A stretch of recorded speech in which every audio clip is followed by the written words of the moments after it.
सरकारमध्ये तो गुन्हा आहे आणि जर बलात्काराच्या विरोधात आंदोलन करणं हा जर गुन्हा असेल तर तो मला मान्य आहे। मला फाशीची शिक्षा या सरकारने द्यावी, पण आम्ही बलात्कार झालेल्या कुटुंबाच्या बाजूने उभे राहणार, आम्ही आंदोलन करणार आणि जोपर्यंत या राज्यातली प्रत्येक महिला आणि नागरिक हे सुरक्षित नाही तोपर्यंत आम्ही आंदोलन करत राहणार। या सरकारने आम्हाला जेलमध्ये टाकावं किंवा फाशी द्यावी। ट्विट केले तुम्ही एक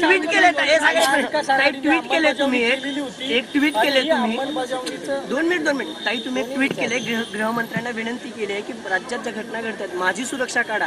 काय या ट्विटचा अर्थ घ्यायचा नेमका? माझ्या विनंती आहे की तुम्ही माझ्यासारख्या असंख्य लोकांना, म्हणजे माझं जर म्हणजे माझ्याबद्दल तर मी नक्कीच बोलीन, पण माझ्या माहितीप्रमाणे तुमच्याच चॅनलवर मी असं ऐकलं की जे आमदार वगैरे अनेक लोकप्रतिनिधी आम्ही आहोत ते जे कुठे आसामला गेलेले सगळे होते ना, त्यांना पण सुरक्षितता दिली आहे। आता माझ्यासाठी, मी तर माझ्यासाठी स्पष्टपणे बोलू शकते, माझ्यासारख्या लोकप्रतिनिधीला या सुरक्षिततेची खरंच गरज नाही। मीही तुमच्यासारखी एक नागरिक या राज्याची आहे। जेवढी माझी सुरक्षितता महत्त्वाची आहे तेवढीच या राज्यातल्या प्रत्येक महिलेची आणि नागरिकाची आहे। तर हे फक्त मला द्यायच्या ऐवजी ही माझी काढून घ्यावी सुरक्षितता आणि ती या राज्यातल्या प्रत्येक लेकीला आणि नागरिकाला द्यावी अशी माझी विनंती आहे। त्याच्यामुळे माझी सिक्युरिटी विड्रॉ करावी। गृहमंत्री म्हणतायत तुम्हाला याचं गांभीर्य नाही, या घटनेचं गांभीर्य नाही तुम्हाला, याचं राजकारण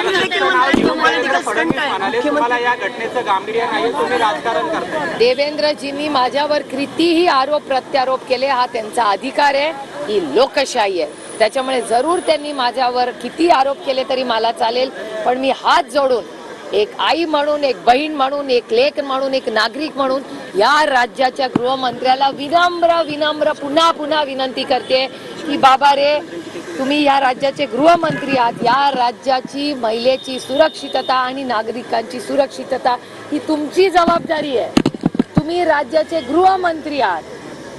त्या ज्या नराधामांनी ही अशी गलिच्छ घटना केली त्याला फाशी देण्यासाठी त्याच्यासाठी यंत्रणा आहे। याच्यात राजकारण करून कोणी आंदोलन केलं ह्याला महत्त्व नाही, आणि आंदोलन करणं हा आमचा अधिकार, आम्हाला भारतरत्न डॉक्टर बाबासाहेब आंबेडकरांनी आम्हाला हा अधिकार संविधानाने दिलेला आहे। संविधानाच्या विरोधात हे सरकार आहे आणि जर आम्ही आंदोलन करून आम्हाला जर शिक्षा होणार असेल ती शिक्षा आम्हाला मान्य आहे। मुख्यमंत्री म्हणतात हा राजकीय स्टंट आहे। मुख्यमंत्र्यांनी आता टीका अशी केली आहे की विरोधकांचा हा सगळा पॉलिटिकल स्टंट आहे, राजकीय सौदेबाजी केली जाते आणि त्यासाठी हे सगळे आंदोलन वगैरे केले, स्वतः मुख्यमंत्री बोललेत आता। हे बघा, ते या राज्याचे मुख्यमंत्री आहे, त्याच्यामुळे त्यांना आमच्यावर टीका करायचा अधिकार आहे। पण जर ह्या सरकारने बलात्कारची बातमी झाल्याच जर त्या संस्थेमध्ये शिक्षण मंत्र्यांनी ॲक्शन घेतली असती, त्या मुलाला अटक झाली असती, त्याला फास्ट ट्रॅक कोर्ट केला असता,